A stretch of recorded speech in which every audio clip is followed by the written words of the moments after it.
Donc, je continue le sujet du conformisme pour expliquer un peu comment j'en suis arrivé à m'intéresser à ces genres de sujets. Au sujet de la Bible, du Coran, du paranormal, de l'esprit critique et tout ça. L'environnement dans lequel j'ai vécu quand j'étais au primaire, c'était un environnement où il y avait toutes sortes de croyances. On avait, au niveau du marché, un peu en hauteur, on avait une mosquée, une belle mosquée, où les musulmans allaient pour faire leurs prières. Quand on montait un peu plus haut, on avait l'église catholique. On avait le temple de l'église catholique. Nos voisins à la maison, nos voisins, c'était des disciples de Koudou Jano. Le Koudou Jano, c'est le gars qui allait dans les villages en Côte d'Ivoire pour déterrer les fétiches, les canaries de sorcellerie et autres. Notre autre voisin, qui était à droite quand je regardais la télévision, c'était un témoin de Jéhovah. C'est chez lui que les gens venaient pour faire les prières des témoins de Jéhovah. C'était là qu'ils faisaient leurs séances. Plus tard, il y a eu le christianisme céleste qui s'est installé à 100-200 mètres de la maison. Et donc, c'était ça l'ambiance. Il y avait toutes sortes de croyances. C'était ça l'ambiance. Sans compter ceux qui croyaient au Mamiwata, à la sorcellerie. La croyance à la sorcellerie était répandue. Voilà. Et un jour, il y a eu un vol dans le service où mon père travaillait. Il y a quelqu'un qui avait volé la machine à écrire. Donc, mon père m'avait ramené avec lui à la séance de détection du voleur. C'était une séance de détection avec un détecteur traditionnel. On n'était pas là à la police. Donc, tous les services avaient été convoqués chez le marabout. Le marabout s'appelait Moussa. C'était le gardien du cimetière. Il vivait au cimetière. Le cimetière était très éloigné du centre. Il était tout seul dans son coin. Il vivait là et c'est là qu'il a fait la séance. Avec 2 brindilles qu'il mettait sur la poitrine de 2 personnes. Et il y avait une 3e brindille qu'il fallait insérer dans les 2 brindilles parallèles. Et le voleur, quand c'était le voleur, les brindilles se collaient. C'était ça le détecteur. Et j'avais aussi assisté, quand j'étais encore plus jeune que ça, j'avais assisté à, vous savez, quand quelqu'un meurt en Afrique, souvent, il y a des porteurs de cercueils qui vont aller pour identifier la personne qui a tué. Voilà, ça aussi, j'avais assisté à ça, mais il y avait très très longtemps, quand j'étais encore plus jeune que ça. Donc ça, c'est l'environnement dans lequel j'ai vécu. Dans un environnement comme ça,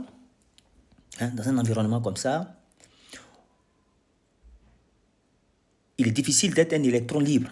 Parce que tout autour de vous, les gens croient en quelque chose. Si vous analysez bien les croyances, ils croyaient tous quasiment à la même chose. C'est juste que les noms changeaient en fait. Voilà, les noms changeaient.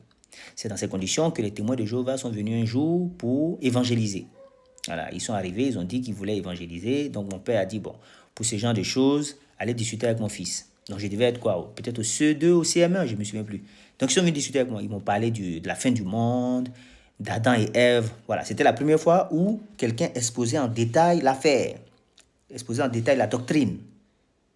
Plutôt, on dirait plutôt, exposait l'interprétation littérale.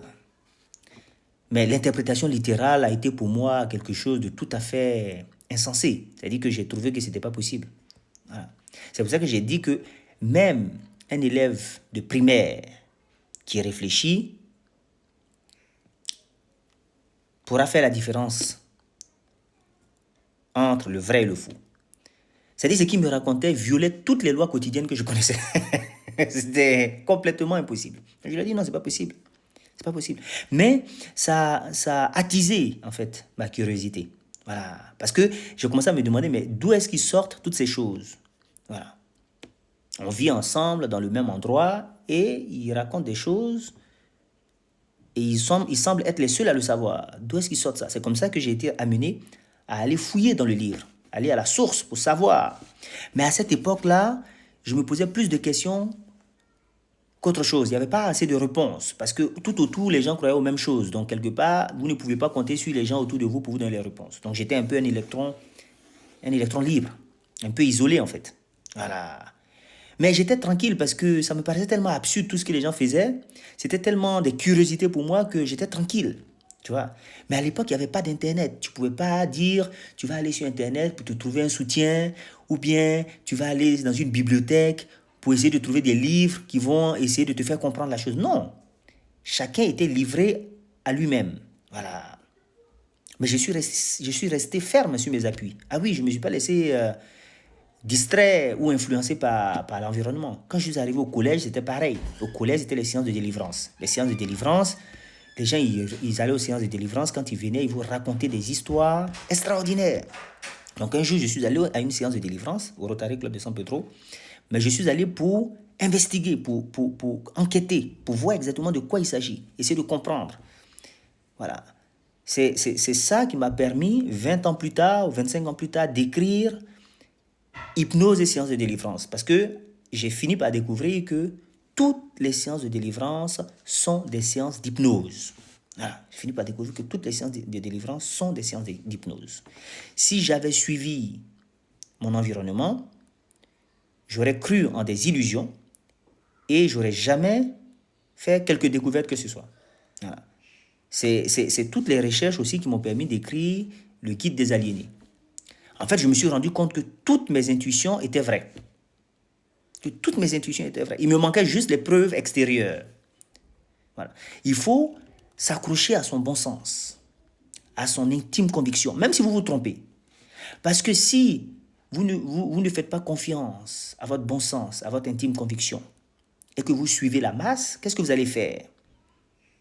Il y a 1 milliard de musulmans, je dis 1 milliard, il y en a même plus d'1 milliard de chrétiens, peut-être autant de gens qui croient au bouddhisme, sans compter les animistes. Enfin, à un moment donné, la masse ne peut pas être critère de vérité. Voilà. C'est-à-dire que si vous faites ça, vous allez balancer en fonction de la direction du vent. Donc il faut s'accrocher à son bon sens, à son intime conviction. Il faut se dire que Dieu vous a donné votre bon sens pour vous guider. Voilà, c'est la lumière intérieure qui vous permet de séparer le vrai du faux.